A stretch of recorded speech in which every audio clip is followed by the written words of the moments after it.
warahmatullahi wabarakatuh. Waalaikumsalam warahmatullahi wabarakatuh. Hamdan wa syukran, asyhadu an la ilaha illallah wa asyhadu anna Muhammadan abduhu wa rasuluh. Rabbi billahi rabban wa bil islam madina wa bi Muhammadan nabiyya wa rasulullah. Hadirin sekalian, alhamdulillah pada malam hari ini kembali lagi kita melakukan kegiatan perkuliahan. Insyaallah ikhtiar kita malam ini bagian dari jihad dan ibadah di sisi Allah Subhanahu wa taala.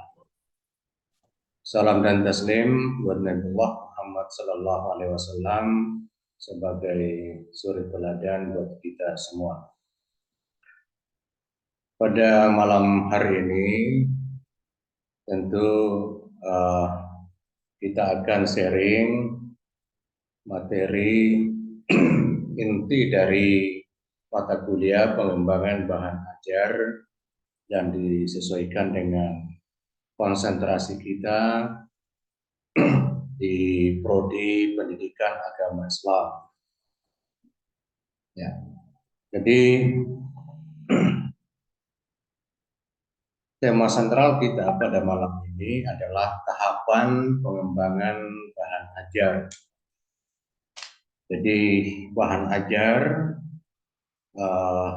harus memang dikembangkan karena yang kita hadapi adalah peserta didik yang tentunya memiliki variabel yang cukup kompleks di dalam menerima bahan ajar yang disampaikan oleh pendidik misalnya. Jadi banyak hal yang perlu menjadi pertimbangan di dalam mengembangkan bahan ajar, sehingga di sini perlu kita melakukan atau mengkaji tentang tahapan-tahapan di dalam pengembangan bahan ajar itu sendiri. Jadi setiap guru memang dituntut untuk bekerja secara profesional, sehingga setiap aktivitas di dalam kegiatan pembelajaran maupun di dalam mempersiapkan bahan ajar tentu tuntutannya adalah bekerja secara terstruktur, sistematis, dan prosedural. Nah, inilah yang kita akan coba sharing di dalam pertemuan kita pada malam ini. Jadi yang pertama yang perlu kita pertimbangkan di dalam mengembangkan bahan ajar adalah menganalisis tujuan dan karakteristik isi mata kuliah atau mata pelajaran. Jadi tugas sebagai seorang guru tentu harus melihat apa tujuan yang akan dicapai pada mata pelajaran PAI. Jadi kita memahami kalau di sekolah menengah ke bawah ada 4 pemetaan kompetensi yang harus dicapai pada mata pelajaran PAI. Yakni ada kompetensi pengetahuan, kompetensi keterampilan, kompetensi nilai spiritual, dan kompetensi nilai sosial. Jadi ini yang menjadi arah dan orientasi kegiatan pembelajaran dan tentu disesuaikan dengan kondisi peserta didik dan variabel lainnya yang terkait. Misalnya kurikulum, sarana dan prasarana yang tersedia, kemudian tingkat kemampuan peserta didik dan seterusnya. Jadi ini yang pertama, di dalam mengembangkan bahan ajar harus melihat dulu tujuan yang ingin kita capai di dalam pembelajaran itu sendiri. Kemudian karakteristik isi mata kuliah atau mata pelajaran. Jadi konten bahan ajar tentu memiliki karakteristik. Ya, misalnya ada yang bersifat definisi, pengertian, kemudian ada jenis-jenis, ada komponen-komponen, ada prinsip-prinsip. Jadi secara konseptual tentang isi mata pelajaran itu paling tidak komponen utamanya itu adalah pengertian setiap tema yang ada. Misalnya kalau kita mau belajar tentang akhlak, maka yang pertama dilakukan adalah pengertian akhlak. Kemudian selanjutnya setelah kita memberikan definisi atau pengertian akhlak itu sendiri, lalu dikembangkan lagi dalam konteks jenis-jenis akhlak. Jadi ada akhlak mahmudah, ada akhlak mazmumah. Dan mahmudah ini banyak sekali pembagiannya tentang akhlak mulia. Kalau akhlak mazmumah itu juga memiliki pembagian yang cukup banyak. Jadi ini jenis-jenis dari akhlak itu sendiri yang perlu dipetakan. Kemudian komponen misalnya akhlak, apa komponennya, apa yang menjadi unsur-unsur yang ada di dalam akhlak itu sendiri. Jadi misalnya ada unsur niatnya, ada unsur perilakunya, ada unsur tujuannya, ada unsur kebiasaannya atau pembiasaan, termasuk ada unsur metodenya. Jadi kita ingin melihat komponen atau unsur-unsur isi mata pelajaran atau mata kuliah itu sendiri. Kemudian yang keempat adalah prinsip-prinsip. Jadi prinsip apa yang perlu dikembangkan di dalam membentuk akhlak mulia misalnya. Jadi ada prinsip istiqamah misalnya, kemudian ada prinsip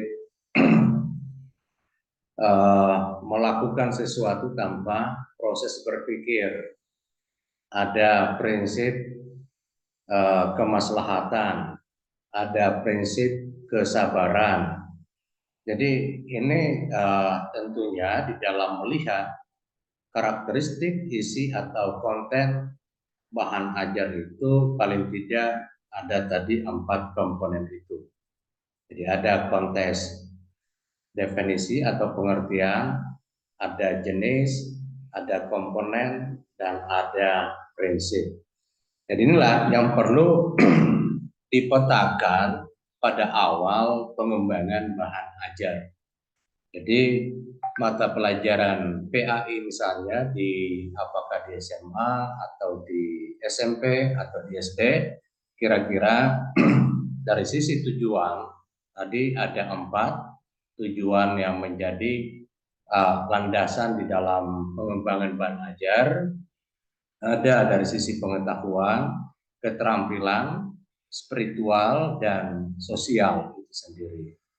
Jadi ini poin yang pertama yang menjadi tugas kita di dalam mengembangkan bahan ajar. Kemudian yang kedua, tugas kita sebagai pendidik adalah menganalisis sumber belajar, bahkan kendala-kendala mata kuliah atau mata pelajaran itu sendiri. Jadi di sini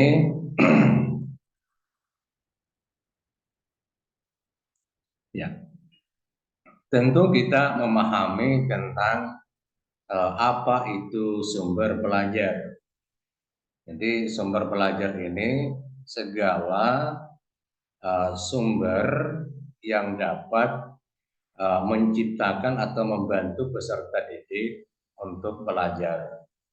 Jadi sumber belajar bisa dalam bentuk buku, manusia, komputer, atau disebut sekarang internet, bisa dalam bentuk metodologi, ya, bisa terbentuk dalam lingkungan sosial, pergaulan, interaksi, kemudian lingkungan alam itu sendiri. Jadi sumber belajar ini tentu dapat menggantikan guru, posisi guru di dalam mempersiapkan kegiatan pembelajaran bagi peserta didik.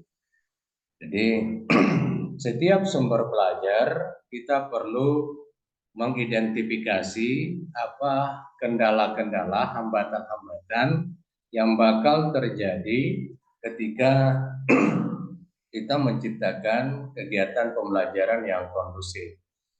Jadi misalnya buku, sumber belajar buku. Kira-kira buku yang kita gunakan apa kendalanya? Apakah cukup untuk seluruh peserta didik? Apakah buku yang ada sesuai dengan kehendak kurikulum, relevan dengan tujuan pembelajaran, sesuai dengan tingkat kemampuan peserta didik. Jadi itu perlu kita identifikasi kendala-kendala yang ada, ya, sehingga kita sebelum melakukan kegiatan pembelajaran dapat diantisipasi dengan maksimal. Kemudian kalau konteks komputer atau internet, ya tentu di sini kita bisa mengidentifikasi kendala-kendala yang bakal terjadi ketika dilakukan kegiatan pembelajaran. Kalau menggunakan komputer atau internet, ya kalau internet itu ya ada alat, sudah bagus alatnya, apakah ada signal. Kalau ada signal, apakah ada kuota. Jadi ini kendala-kendala semua. Kira-kira apa yang perlu menjadi solusi alternatif atau tindakan preventif yang perlu dipersiapkan oleh guru di dalam kegiatan pembelajaran. Jadi ini kita mengidentifikasi sumber belajar dan kendala-kendala yang dihadapi setiap sumber belajar yang kita terapkan. Kemudian sebelum kita mengembangkan bahan ajar, hal yang sangat penting untuk kita lakukan adalah mendeskripsikan karakteristik peserta didik, apakah mahasiswa atau siswa. Jadi peserta didik itu adalah sosok manusia yang memiliki kompleksitas masalah, yang memiliki keunikan-keunikan tersendiri yang tentu berbeda antara satu dengan yang lainnya. Jadi tugas berat sesungguhnya yang diemban oleh guru adalah memahami karakteristik setiap peserta didik. Yang menjadi nomenklatur di dalam psikologi belajar itu tidak ada peserta didik yang memiliki karakteristik yang sama. Itu secara psikologi. Jadi kalau bicara psikologi itu sifatnya personal. Setiap orang punya dunianya masing-masing. Punya identitas atau karakteristik atau gejala kejiwaan masing-masing yang tidak ada yang sama antara yang satu dengan yang lainnya. Contohnya adalah terkait dengan tingkat kemampuan intelektual peserta didik. Ini tidak ada yang sama. Di level mahasiswa pun tidak ada yang sama tingkat intelektual mahasiswa. Sehingga di sini tentu kegiatan pembelajaran atau pengembangan bahan ajar harus dilihat dari sisi menyesuaikan tingkat intelektual peserta didik itu sendiri. Kemudian aspek lain yang tentu tidak ada yang sama adalah bakat dan minatnya. Jadi misalnya minat, motivasi pelajar peserta didik itu tentu ada yang punya motivasi tinggi, sedang, rendah, ada yang kurang. Mungkin ada yang punya motivasi tidak ada motivasinya, tapi dia ikut pembelajaran karena kondisi terpaksa. Nah, ini juga yang kadang-kala kita bisa menyaksikan dalam kegiatan pembelajaran. Kemudian ada aspek cita-cita. Jadi cita-cita ini tentu mempengaruhi gejala kejiwaan atau kondisi psikologi peserta didik, dan itu akan berdampak kepada sikap dan respon terhadap pembelajaran. Jadi kalau cita-cita seorang peserta didik bukan yang mengarah kepada pengembangan intelektual atau mau ingin lanjut sekolah, boleh jadi dia punya respon terhadap kegiatan pembelajaran menjadi tidak maksimal.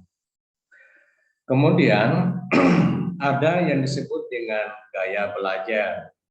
Jadi setiap peserta didik punya ciri khas di dalam belajar, dan tentu di sini gaya belajar akan menjadi pertimbangan utama di dalam mengembangkan bahan ajar. Jadi ada gaya belajar yang bersifat audio, yakni ada peserta didik yang suka kalau mendengarkan ceramah, mendengarkan penjelasan, mendengarkan nasihat. Itu baru dia cepat menyerap. Ada juga gaya belajar visual. Nanti dia memahami, mudah mengerti kalau dia menyaksikan sendiri. Jadi misalnya kalau ada guru yang mendemonstrasikan apa yang diajarkan, maka peserta didik lebih mudah menyerap karena dia melihat langsung bagaimana cara misalnya menjalankan sholat wajib dengan standar gerakannya. Jadi ini merupakan gaya belajar yang bersifat visual. Jadi nanti dia saksikan, lihat sendiri, baru dia mudah menyerap bahan ajar. Lalu ada yang sifatnya gaya belajar kinestetis, yakni gaya belajar yang cenderung kepada mempraktikkan sendiri. Jadi ada anak nanti mudah memahami kalau dia praktikkan sendiri. Kalau ingin diceramahi atau diberikan contoh video, kadangkala masih susah untuk menyerap bahan ajar. Nanti dia lebih mudah memahami misalnya gerakan salat kalau dia langsung praktikkan. Dia praktikkan baru dituntun oleh gurunya. Jadi ini kalau kita melihat di dalam kelas tentu begitu banyak gejala yang ditunjukkan oleh peserta didik berdasarkan dengan gaya belajarnya itu sendiri. Jadi kalau guru memberikan materi dengan metode ceramah, ada siswa yang menyimak dengan penuh perhatian, ada juga yang cuek, bahkan ada yang tertidur. Itu diindikasikan dia punya gaya belajar audio, mendengarkan. Nah, kalau ada yang bersemangat kalau gurunya memperlihatkan apakah bentuk video, memperlihatkan simulasi atau demonstrasi, atau membawa siswanya ke tempat yang dituju. Jadi misalnya ketika mau belajar sholat atau berwudu, langsung dibawa ke masjid di waktu sholat. Jadi nanti di situ dia akan melihat langsung cara orang Islam berwudu dan cara menunaikan sholat wajib misalnya. Nah, ini yang paling mudah nampak adalah gaya belajar kinestetis. Jadi kalau di dalam kelas itu ada sebagian siswa paling tidak tahan duduk dengan diam. Jadi selalu mau bergerak, selalu bising di tempatnya. Ya, kalau disuruh diam, justru diamnya itu kadang-kala mengganggu temannya yang lain, mengajak untuk melakukan sesuatu. Jadi itu kita bisa melihat bahwa oh ini anak kelihatannya punya gaya belajar kinestetis. Kemudian ada juga gaya belajar global. Gaya belajar global ini dimaksudkan yakni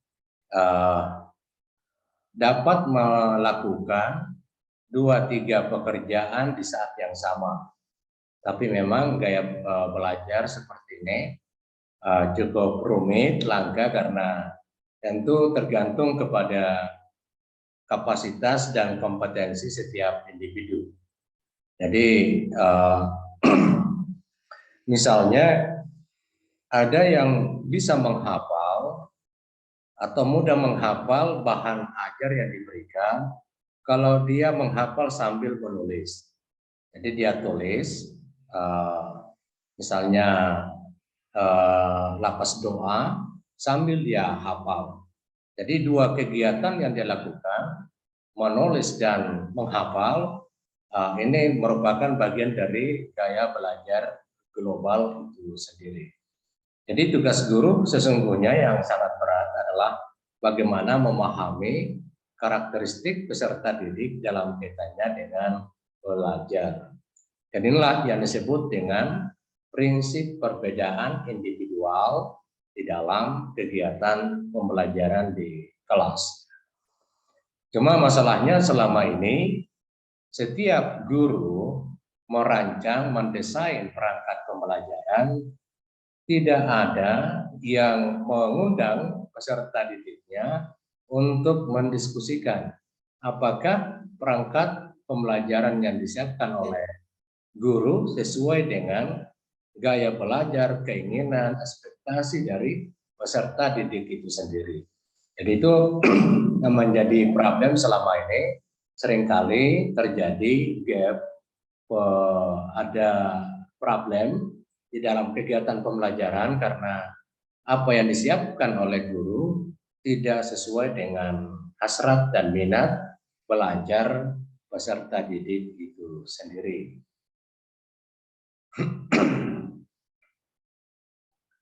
Kemudian selanjutnya adalah menentukan tujuan belajar dan isi pembelajaran. Nah, dalam konteks di sini ada semacam membangun relasi. Upaya membangun relasi, mengkoneksikan antara tujuan dan isi pembelajaran. Jadi kalau bicara tujuan, yakni agar peserta didik memahami atau menguasai bacaan-bacaan sholat. Nah, kalau ini tujuannya berarti di dalam isi pembelajaran harus ada bacaan sholat. Nah, ini artinya ingin mengkoneksikan antara tujuan belajar dan isi pembelajaran itu sendiri. Kemudian nanti juga akan disesuaikan dengan media apa yang digunakan untuk mendapatkan atau mencapai tujuan belajar tadi, yakni memahami. Kemudian perlu didukung oleh metode atau strategi pembelajaran yang tepat dan relevan. Jadi kalau unsur memahami, berarti di sini strategi pembelajaran yang misalnya yang relevan untuk digunakan ada strategi pembelajaran berbasis masalah misalnya, atau pembelajaran berbasis kontekstual, atau pembelajaran yang berbasis kooperatif atau active learning. Jadi berbagai macam strategi pembelajaran yang bisa menjadi pilihan, tapi kita sesuaikan dengan apa tujuan belajar dan konten pembelajaran itu sendiri. Jadi ini saya kira menjadi tugas selanjutnya dari guru di dalam mengembangkan bahan ajar. Kemudian selanjutnya yang menjadi tugas guru ini adalah menetapkan strategi pengorganisasian isi pembelajaran. Jadi strategi pengorganisasian. Jadi kalau bicara pengorganisasian, berarti ada relevansinya dengan organ ya. Organ ini adalah komponen tubuh manusia yang setiap komponen itu memiliki fungsi masing-masing.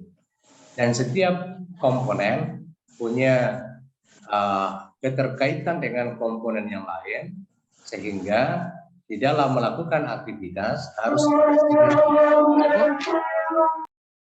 harus bersinergi, harus saling mendukung satu sama lain, sehingga terjadi suatu aktivitas yang efektif dan efisien. Dalam konteks di sini, pengorganisasian itu misalnya bagaimana menyusun struktur isi bahan ajar. Jadi dalam menyusun struktur isi bahan ajar tentu punya strategi. Misalnya dimulai dari yang mudah, kemudian diakhiri dari yang sulit. Dimulai dari yang empirik, diakhiri dengan yang abstrak. Ya, jadi ini adalah strategi mengorganisasikan isi. Jadi kita betul-betul memahami bahan ajar yang akan kita kembangkan harus mulai materi yang empirik, yang nyata, yang bisa dibuktikan dalam kehidupan keseharian, dimulai dari hal-hal yang mudah, kemudian dalam perkembangannya menuju kepada hal yang lebih kompleks, yang lebih rumit, dan bersifat abstrak. Nah, kalau pembelajaran misalnya pembelajaran PAI dalam materi PAI itu dimulai dari tohara. Jadi mulai dari tohara baru masuk di wilayah ibadah. Nah, kenapa dimulai dari tohara? Karena tahara ini adalah merupakan hal mendasar di dalam menjalankan kegiatan ritual beragama. Jadi yang kedua, tahara ini merupakan aktivitas yang bersifat empirik. Yang ketiga, tahara ini merupakan kegiatan ritual yang paling mudah untuk dipahami. Jadi sehingga didahulukan materi tentang tohara sebelum masuk di wilayah kajian seterusnya. Dalam pengorganisasian juga tentu misalnya dalam satu semester ada 16 kali pertemuan, bisa diorganisasikan misalnya pada pertemuan yang ketiga teorinya apa atau temanya apa, lalu dilihat bagaimana penggunaan media. Jadi media apa yang relevan untuk digunakan. Selanjutnya pemilihan strategi pembelajaran, penetapan metode pembelajaran. Lalu aspek yang lain adalah bagaimana program pembelajaran di dalam setiap pertemuan. Misalnya apakah pembelajaran tatap langsung di dalam kelas, apakah pembelajaran di laboratorium, apakah pembelajaran yang bersifat kontekstual. Jadi semua itu diorganisasikan. Jadi pengorganisasian isi pembelajaran itu diawali dengan menyusun struktur bahan ajar yang didistribusikan dalam setiap pertemuan.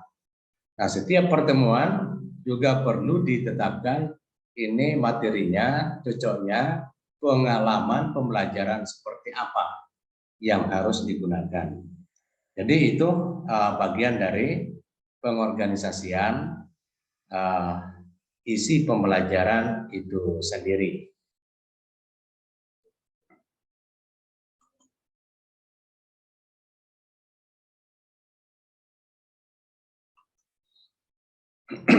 Kemudian menetapkan strategi penyampaian isi pembelajaran. Jadi ini juga yang menjadi pertimbangan di dalam mengembangkan bahan ajar, yakni bahan ajar yang kita akan sajikan kepada peserta didik harus dirancang strategi yang relevan, strategi yang tepat. Tentu dimulai dari pendekatan apa. Dalam kegiatan pembelajaran kontemporer, tren pendekatan yang digunakan adalah berpusat kepada peserta didik. Kenapa harus berpusat kepada peserta didik? Karena kegiatan pembelajaran sekarang ini adalah bersifat inquiry, yakni menemukan sendiri. Kegiatan yang bersifat mandiri, kegiatan yang bersifat atau yang mengarah kepada kreativitas dan inovasi. Kemudian posisi guru tentu menjadi fasilitator, menjadi mediator, ya tentu juga motivator. Jadi guru hanya mempersiapkan lingkungan pembelajaran yang kondusif dan peserta didik dialah yang menjadi pelaksana kegiatan pendidikan. Jadi misalnya satu contoh yang paling sederhana adalah ketika kegiatan pembelajaran yang berpusat kepada peserta didik dan tentu semangatnya sesuai dengan belajar merdeka. Jadi guru misalnya memberikan bahan kepada peserta didik dalam bentuk misalnya kertas yang kosong, dikasih juga gunting, dikasih juga lem, ya mungkin ada alat yang lain dikasih. Lalu guru menyatakan, ini bahan saya berikan kepada kalian semua, tinggal silahkan berkreasi. Apakah mau bikin kapal terbang, kapal laut, atau binatang, atau rumah-rumah. Ya. Ya, jadi tergantung kepada kreativitas atau keinginan peserta didik mau buat apa. Tapi bahannya disiapkan oleh guru. Diberikanlah kesempatan kepada peserta didik, silakan berkreasi, apalagi kalau secara kelompok, tentu dia akan mendiskusikan apa yang akan diperbuat dengan bahan yang ada. Dan tentu produk yang dibuat itu memberikan suatu nilai edukasi di dalamnya. Jadi ini luar biasa ya, kalau bicara tentang pendekatan pembelajaran, tentu orientasinya adalah berpusat kepada peserta didik. Namun demikian, tidak semua kegiatan pembelajaran itu cocok untuk berpusat kepada peserta didik. Ada juga kegiatan pembelajaran yang cocok berpusat kepada guru. yakni ketika tema pembelajaran yang disampaikan kepada peserta didik itu sifatnya baru, artinya belum ada peserta didik yang mendengarkan tentang penyajian materi itu. Jadi dia memang baru kali itu dia akan mengikuti kegiatan pembelajaran. Nah di sini tentu yang memerankan adalah gurunya itu sendiri.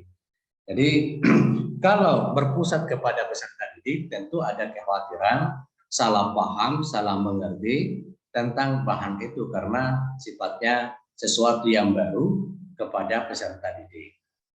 Kemudian ada juga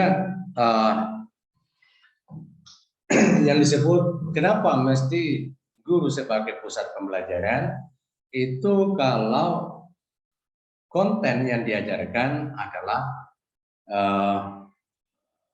bahan ajar yang bersifat usuliyah di dalam Islam, yang bersifat pokok-pokok dasar di dalam ajaran Islam. Yang mana disebut dengan pokok-pokok dasar ajaran Islam, yakni seperti rukun iman, rukun Islam, kemudian muamalah, kemurnian Al-Quran, dan seterusnya.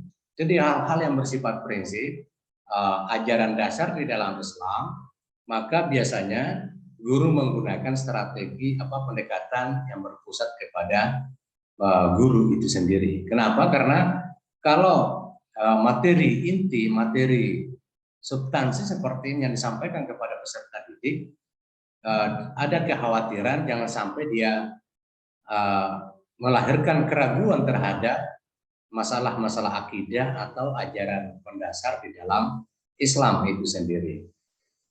Jadi ini aspek pendekatan. Kemudian strategi. Ada yang disebut dengan strategi pembelajaran, dan ini merupakan turunan dari pendekatan. Nah, kalau pendekatan pembelajaran berpusat kepada peserta didik, maka strategi pembelajaran yang bisa dikembangkan adalah ada strategi pembelajaran kooperatif, ada strategi pembelajaran kontekstual, ada strategi pembelajaran berbasis masalah, ada strategi pembelajaran berbasis riset, ada strategi pembelajaran yang berbasis brain atau otak, ada strategi pembelajaran yang berbasis kognitif. Berbagai macam strategi yang bisa dikembangkan tentu harus sejalan dengan pendekatan pembelajaran yang ditetapkan. Jadi selanjutnya adalah di bawah strategi ada metode pembelajaran. Jadi kalau pendekatan dan strategi itu masih bersifat konseptual, sedangkan metode itu sudah masuk di ranah terapan. Jadi metode pembelajaran ini tentu mengacu kepada strategi dan pendekatan pembelajaran yang telah ditetapkan.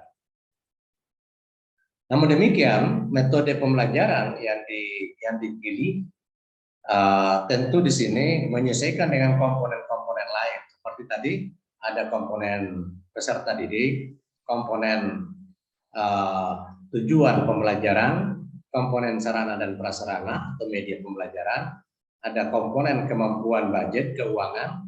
Inilah merupakan pertimbangan-pertimbangan di dalam penetapan metode pembelajaran. Nah, tadi saya sampaikan bahwa setiap peserta didik itu memiliki gaya belajarnya masing-masing, dan ini merupakan hal yang kompleks dan guru tidak akan pernah memuaskan cara belajar peserta didik itu sendiri. Apalagi peserta didiknya setiap orang itu memiliki karakteristik gejala kejiwaannya masing-masing. Jadi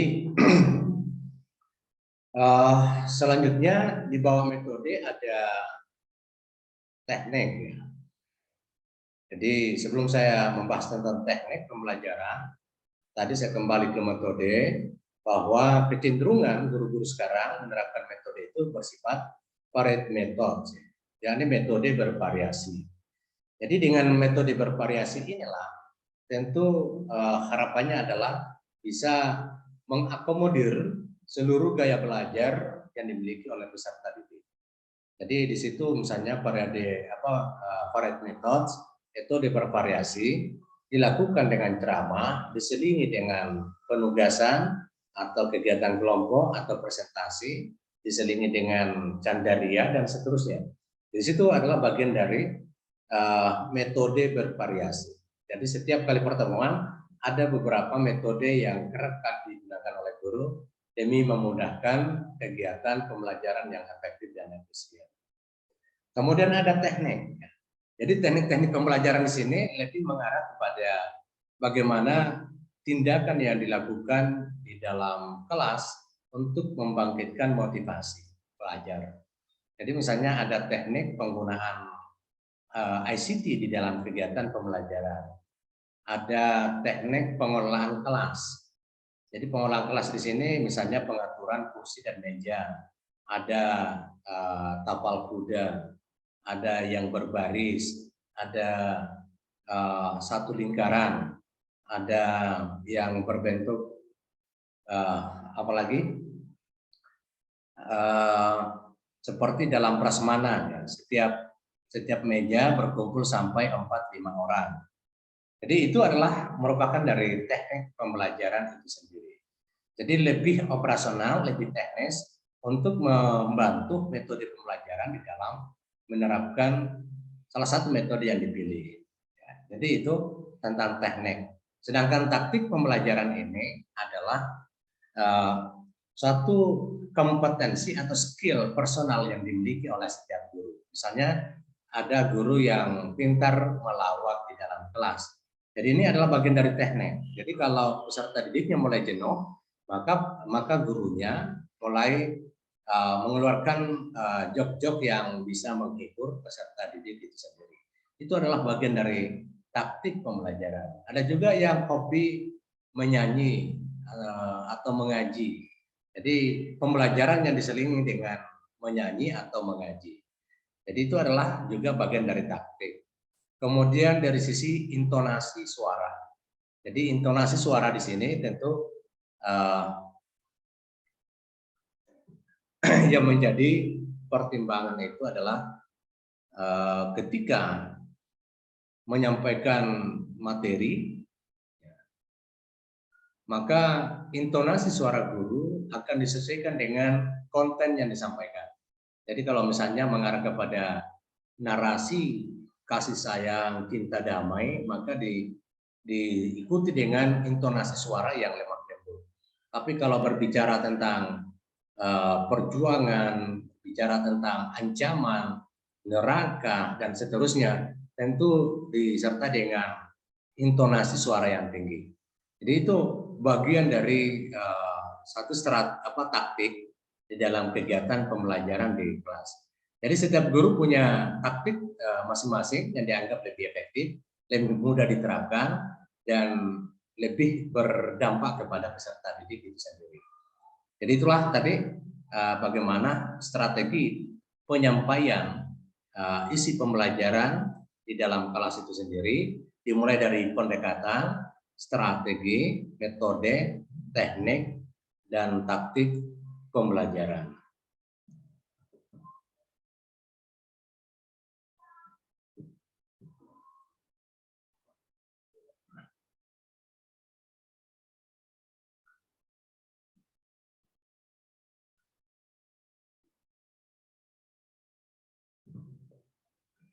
Kemudian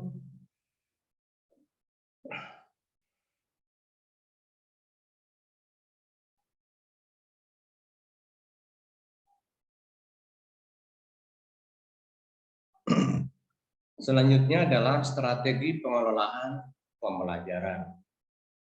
Jadi strategi pengelolaan pembelajaran di sini, misalnya dalam kegiatan pembelajaran di kelas ada biasanya 3 tahapan ya. Adik-adik akan pasti sudah tahu yang sudah PPL, ada kegiatan awal, ada kegiatan inti, ada kegiatan akhir. Kemudian kegiatan awal apa yang dilakukan?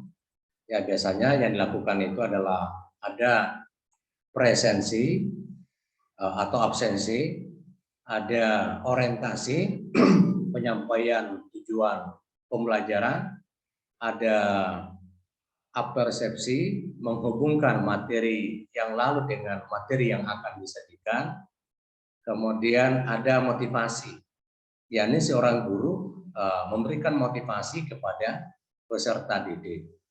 Jadi ini kegiatan awal yang perlu dikelola sedemikian rupa untuk membangkitkan semangat dan kesiapan belajar peserta didik.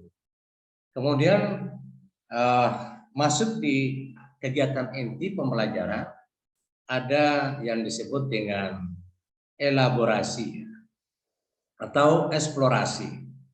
Jadi yang pertama dilakukan adalah eksplorasi. Apa itu eksplorasi? Yakni ketika isi bahan ajar itu bersifat konsep definisi konsep. Maka misalnya kita berbicara tentang akhlak, maka kita akan melakukan eksplorasi pengertian akhlak menurut pakar. Jadi menurut pakar ini akhlak adalah seperti ini. Pakar yang lain juga dimasukkan. Atau misalnya kita memberikan definisi akhlak menurut kajian keislaman. Misalnya menurut ulama fikih, akhlak adalah titik-titik. Lalu dimasukkan lagi menurut ulama filsafat atau pemikiran, akhlak adalah seperti ini. Menurut ulama ilmu kalam, akhlak adalah seperti ini. Menurut ulama tasawuf, akhlak adalah seperti ini. Jadi itu kita coba untuk melakukan eksplorasi. Jadi itu adalah pemetaan ya, atau strategi pengelolaan pembelajaran. Kemudian setelah dilakukan eksplorasi, selanjutnya adalah dilakukan elaborasi. Jadi elaborasi di sini dimaksudkan adalah menghubungkan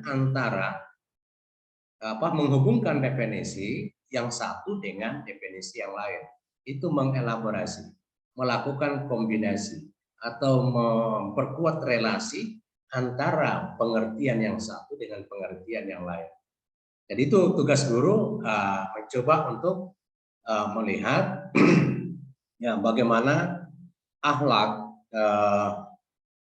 apakah ada keterkaitan pengertian akhlak menurut ulama fikih dengan pengertian akhlak menurut ulama hadis atau ulama tafsir. Jadi itu yang dilakukan di dalam mengelaborasi.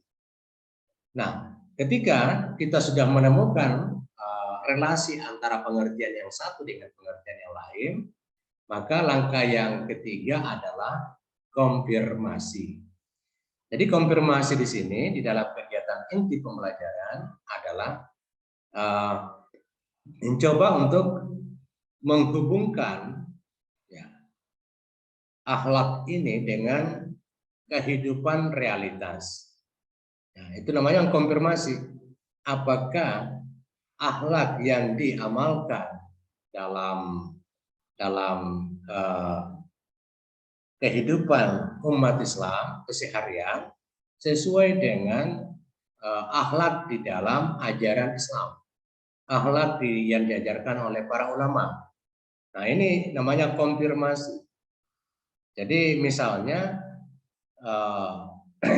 akhlak terhadap orang lain, misalnya diantaranya adalah berbicara santun. Bicara santun adalah bagian dari akhlak terpuji. Nah, bagaimana umat Islam dalam kehidupan keseharian?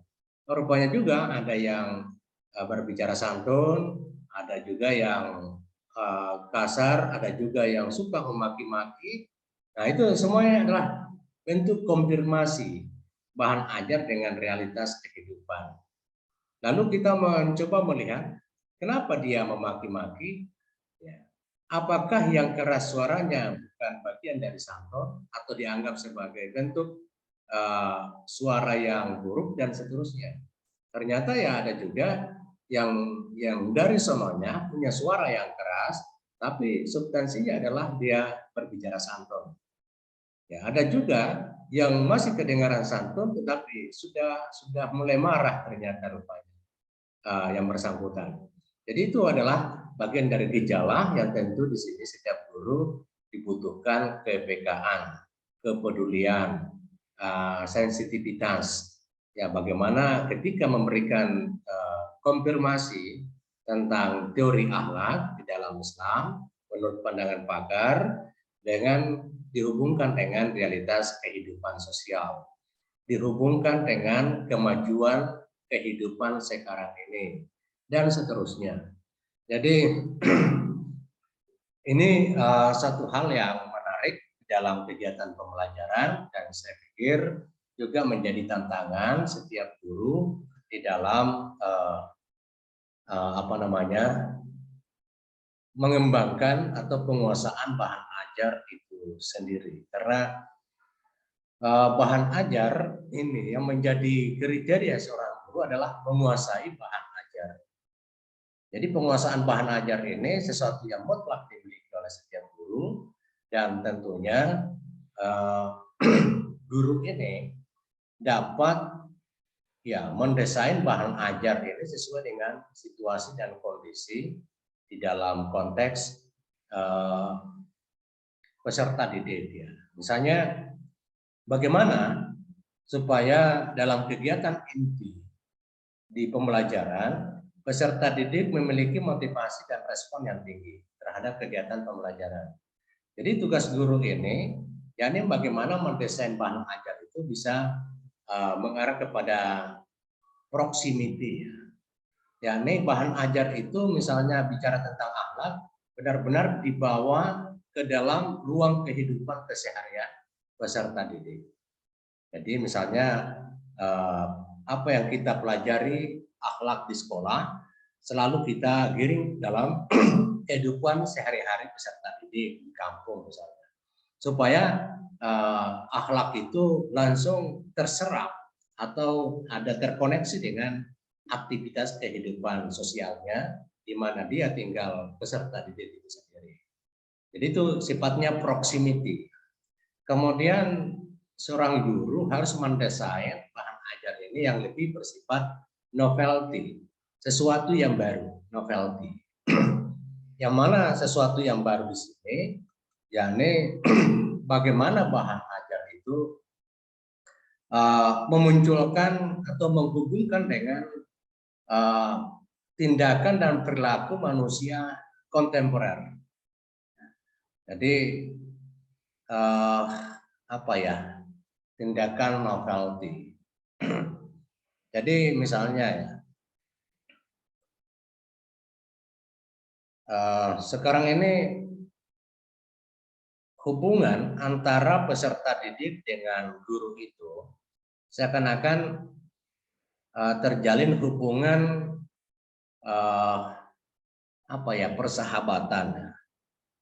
Itu adalah suasana kehidupan sosial sekarang ini. Jadi misalnya saling memuji atau ketika ini yang banyak muncul, ada berapa di sekolah yang melakukan TikTok bersama antara guru dengan peserta didik.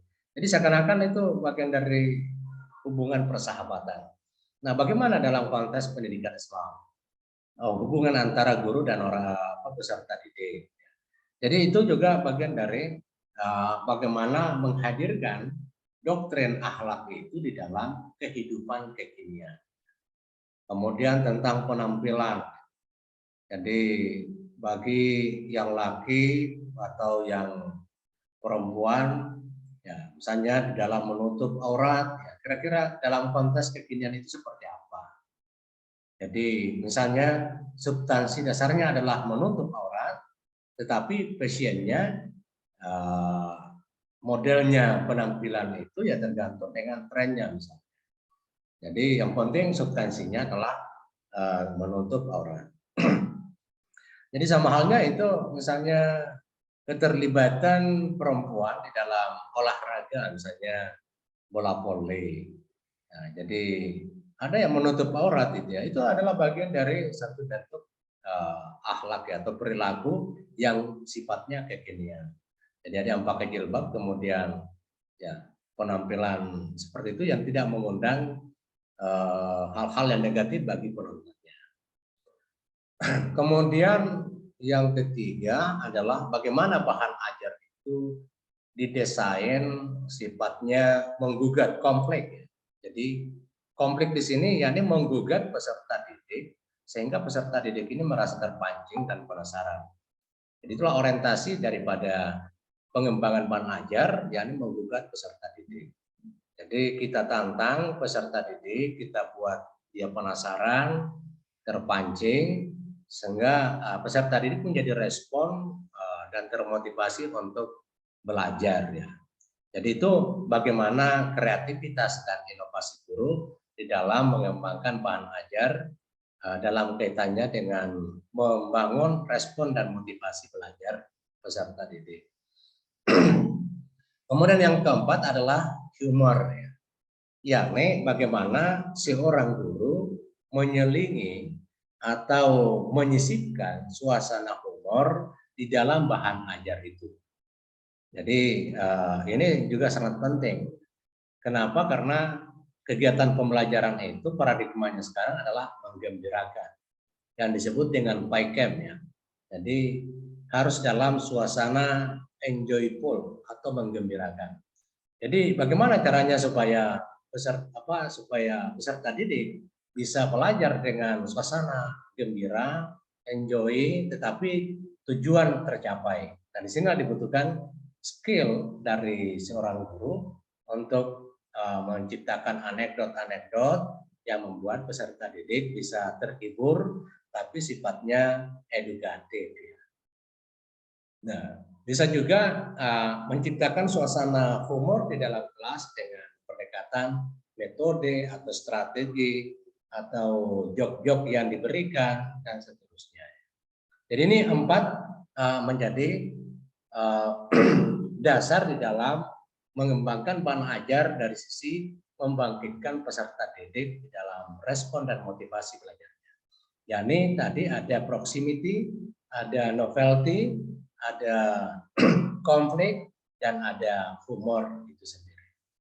Kemudian kegiatan akhir dari pembelajaran adalah tadi ada kegiatan awal, kegiatan inti, dan yang terakhir kegiatan akhir adalah pertama refleksi.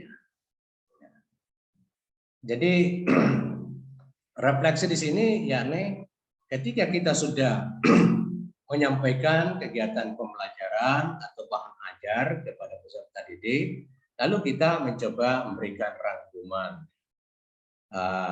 mempertanyakan kembali kepada peserta didik, apakah masih ada yang belum dipahami, belum dimengerti. Silakan tanyakan apa yang belum dipahami, apa yang menjadi kegalauan, ya silakan ditanyakan. Itu refleksi. Ya, mungkin juga meminta ini apa maunya peserta didik di dalam belajar, apakah cocok dengan cara begini atau ada cara lain yang diinginkan. Jadi itu adalah refleksi. Nah, nanti setelah itu refleksi kegiatan pembelajaran, refleksi penyajian materi bahan ajar, baru yang terakhir adalah evaluasi.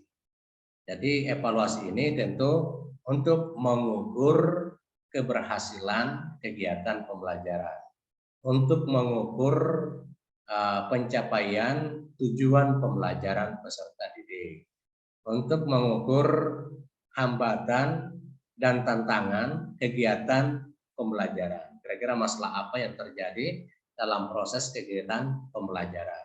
Itu juga bagian dari fungsi evaluasi.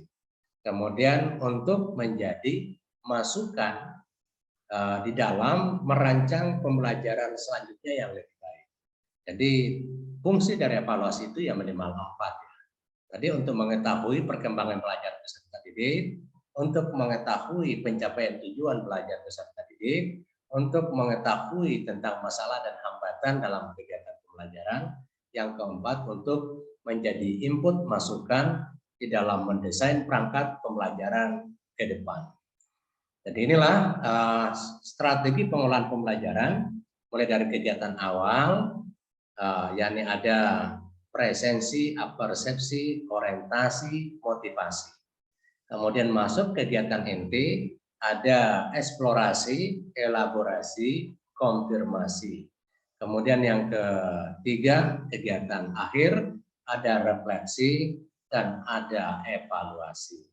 Jadi itu strukturnya di dalam kegiatan pembelajaran yang saya kira perlu dikuasai oleh adik-adik sekalian sebagai calon guru. Kemudian yang terakhir di dalam pengembangan bahan ajar adalah melakukan pengukuran hasil pembelajaran. Jadi pengukuran. Jadi pengukuran di sini tentu berbicara tentang bagaimana teknik di dalam mengevaluasi. Nah, ini tentu dipengaruhi oleh tujuan pembelajaran. Kalau di tujuan pembelajaran adalah salah satunya adalah untuk supaya peserta didik memiliki kemampuan memahami pengertian tentang akhlakul karimah. Maka tentu soalnya, alat ukurnya adalah bentuk soal ya. Soalnya bisa dalam bentuk esai. coba sebutkan pengertian akhlakul karimah. Nah, itu untuk menjawab tujuan pembelajaran tadi yang saya sebutkan, yakni untuk meningkatkan pengetahuan atau pemahaman peserta didik tentang pengertian akhlakul karimah. Nah, kalau tujuannya adalah agar peserta didik bisa mengidentifikasi jenis-jenis akhlak, maka tentu soalnya bisa dalam bentuk esai juga, atau pilihan ganda, atau benar salah atau menjodohkan. Itu misalnya kalau esai, coba sebutkan jenis-jenis akhlak menurut Islam. Dia akan, ini kan soal. Jadi alat atau instrumen evaluasi itu tergantung dari tujuan pembelajaran dan tentu dasarnya dari bahan ajar itu sendiri. Jadi dalam evaluasi itu instrumen yang digunakan ada dalam bentuk tes, ada yang non tes. Kalau tes tadi itu tagihannya berupa soal, ada soal esai, ada soal lisan, ya, lisan dan tulisan. Kalau tulisan itu ada esai, pilihan ganda, menjodohkan, apalagi benar salah. Nah, kalau lisan ya tentu berbentuk praktek. Ada juga evaluasi dalam berbentuk produk. Jadi misalnya kalau disuruh membuat tugas, tentu evaluasinya adalah bagaimana tugas yang dihasilkan, apakah sesuai dengan target yang telah ditetapkan. Kemudian evaluasi non tes.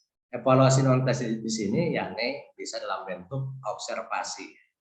Jadi pengamatan. Jadi guru mengamati peserta didiknya apakah mengalami perubahan, apakah anak didiknya sudah berakhlakul karimah atau bagaimana. Jadi ada observasi. Ada juga dalam bentuk member check. Member check di sini ada checklist yang dicentang. Misalnya anak didik datang tepat waktu, dicentang lagi. Kalau dia terlambat, dicentang lagi di kolom terlambat. Itu ya bagian dari member check. Kemudian ada juga interview teman sejawatnya, interview orang tua peserta didik. Itu adalah bagian dari evaluasi yang bersifat non tes itu sendiri.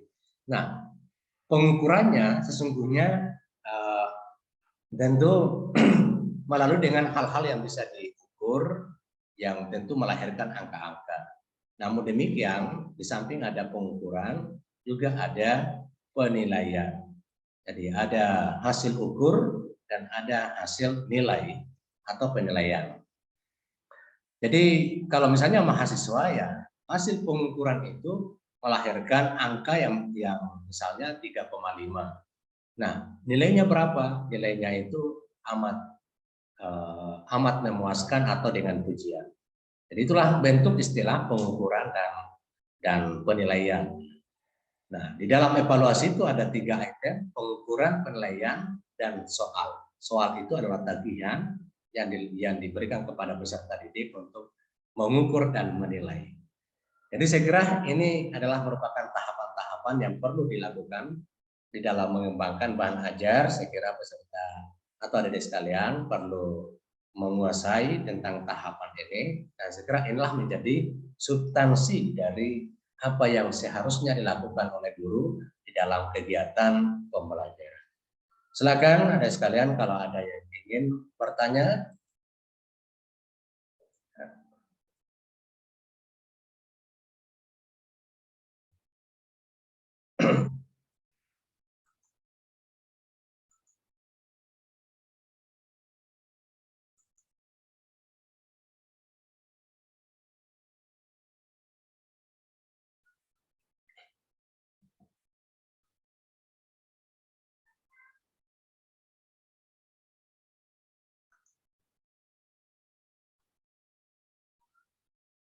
Nah, silakan.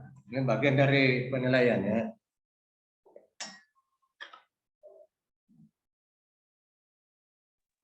Saya Pak izin bertanya Pak. Nah, silakan Mufidah. Baik, terima kasih atas kesempatan yang telah diberikan kepada saya. Sebelumnya saya memohon maaf Pak karena tadi terlambat masuk Zoom. karena kendala HP. Tapi ada tadi materi yang saya dapat yang terkait dengan ini strategi pembelajaran yang apalagi namanya, yang metode penyampaian materi kepada siswa. Tadi apa ya, maksudnya berdasarkan pengalaman Pak kemarin waktu mengajar, saya melihat bahwa karakter setiap guru kan berbeda-beda. Nah, ada guru yang metode penyampaiannya memang lemah lembut dan ada guru yang agak kasar tapi berbobot. Maksudnya anak-anak mudah mengerti dengan metode tersebut. Tapi dapat dilihat bahwa setiap anak-anak cara pendekatannya, cara belajarnya itu berbeda caranya. Nah, terus bagaimana ketika sang guru ini tidak, misalnya anak ini butuhnya pendekatan yang cara penyampaian gurunya itu lemah lembut, tapi karakter si gurunya merupakan karakter-karakter yang agak keras, jadi tidak nyambung. Menurut Bapak, bagaimana supaya guru ini bisa dikatakan berhasil dalam proses pembelajarannya ketika melihat setiap individu atau karakter peserta didik berbeda-beda, Pak? Terima kasih. Oke, ya. Pertanyaan yang menarik dari Ida, dan itu ada ya dalam realitas. Kita kadang menemukan karakter guru yang agak tegas ya, tegas dan keras. Jadi ini biasanya guru yang tegas dan keras itu kalau menghadapi siswa yang susah dikendalikan, susah dikontrol. Apalagi kalau guru yang bersangkutan dia penegak tata tertib di sekolah. Jadi kalau penegak tata tertib di sekolah baru gurunya yang lemah lembut, ya, itu kan susah itu ya. Jadi apalagi kalau misalnya yang laki-laki lemah gemulai kan susah itu nanti jadi bahan candaan peserta didiknya. Kalau yang ibu-ibu jadi penegak tata tertib, ya susah juga kalau tidak tegas, tidak lantang suaranya.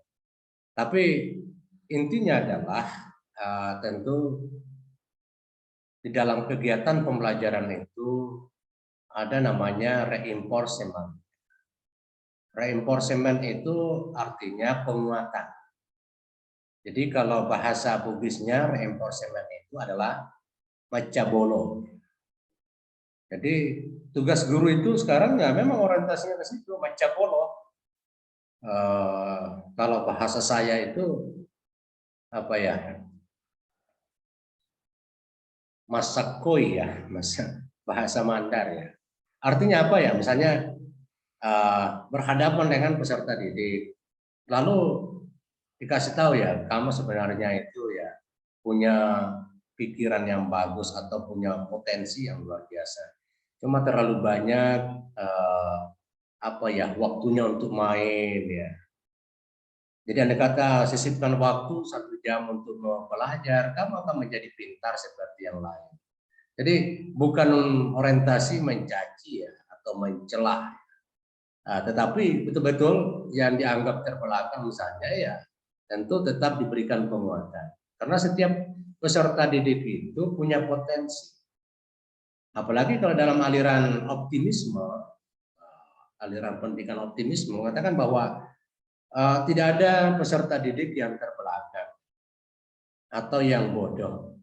Namun yang kelihatan terbelakang itu, yang tertinggal adalah peserta didik yang belum mampu menyesuaikan dengan kegiatan pembelajaran.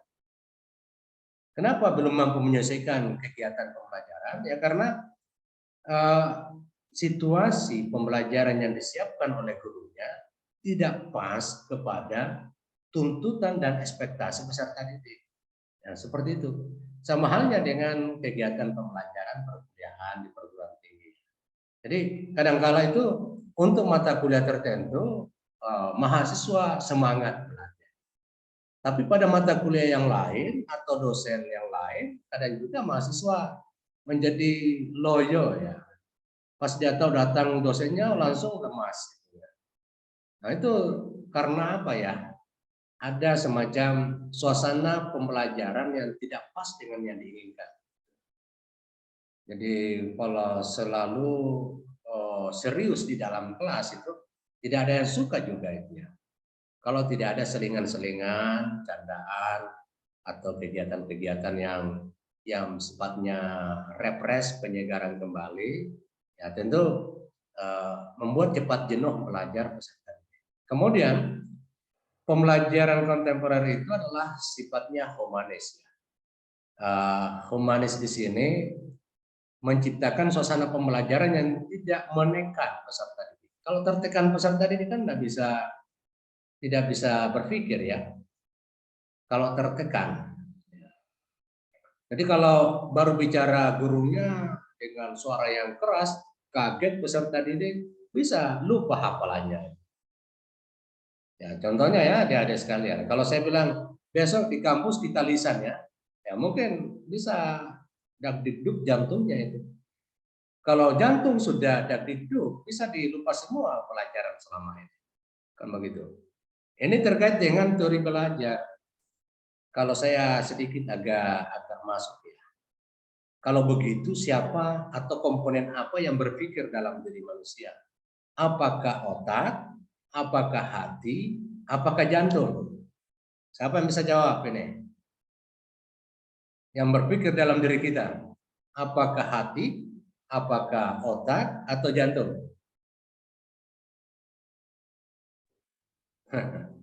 Otak. Nah, otak gitu ya. Jadi kalau Mufidah berpendapat otak ya. Secara kasat mata ya otak gitu. Dalam teori selama ini, dalam teori neuroscience, brain based teaching itu memang otak yang berpikir. Tapi coba ya, kalau mengikuti tes ya, Mufidah mengikuti tes, tapi tesnya suasana mau mengikuti tes itu selalu suasana dakdikduk ya. Tidak tenang, kemudian sesekali ambil napas yang panjang, ya kadang lututnya gemetar, ya pokoknya tidak tenang lah itu ya. Kira-kira apakah masih bisa konsentrasi untuk berpikir ya. Jadi itu adalah pengembangan keilmuan sekarang ini, bahwa yang berpikir sesungguhnya itu bukan hati, bukan otak, tetapi jantung. Jadi itu di dalam perkembangan sekarang ini, keilmuan sekarang ini yang mengatakan bahwa jantunglah yang berpikir. Jadi makanya siapa yang tenang menghadapi situasi serumit apapun, tenang di dalam menghadapi situasi yang serumit apapun, maka dia akan bisa mengendalikannya. Sama halnya kalau kita berhadapan dengan anjing gila di jalanan, kalau langsung panik, kita tidak bisa mencari jalan keluar. Ya, karena kita panik berarti jantung yang terganggu.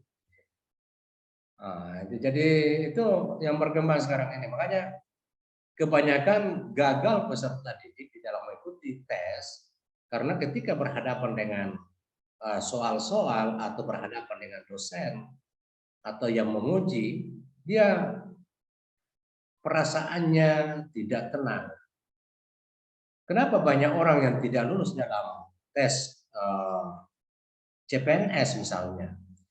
Pokoknya hebat sekali ketika dia tidak ikut tes. Pas ikut tes luar biasa, tidak ada yang bisa dijawab dengan benar. Kenapa? Karena itu jantungnya yang tidak stabil, berdebar-debar dan seterusnya. Jadi itu suasana pembelajaran janganlah ada suasana yang menekan atau tertekan. Peserta didik tidak boleh tertekan sesungguhnya.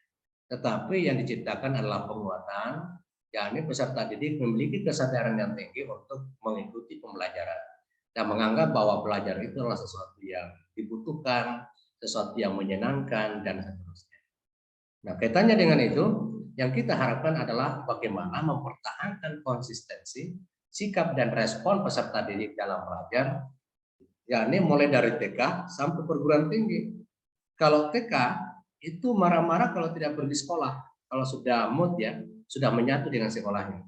Mamanya dimarah-marahi kalau terlambat diantar ke sekolah. Tidak mau pulang kampung ketemu neneknya kalau bukan libur panjang.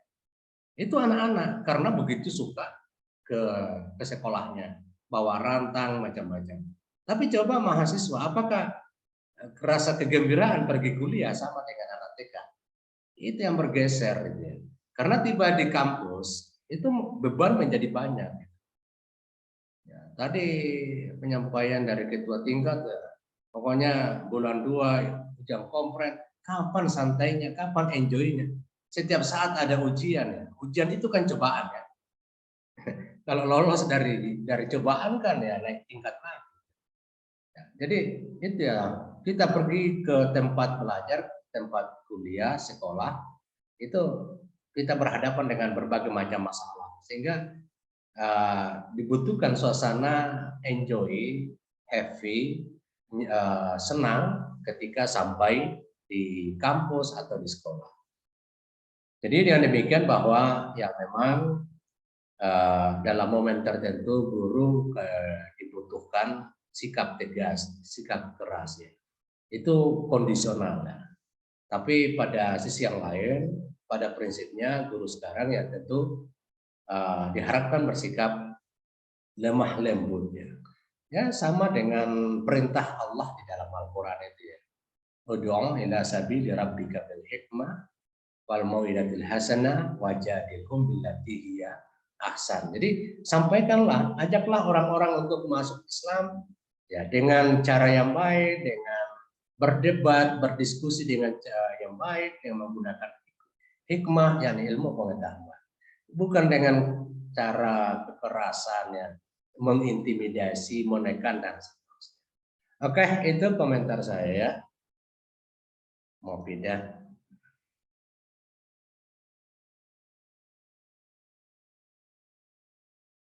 Ada yang lain?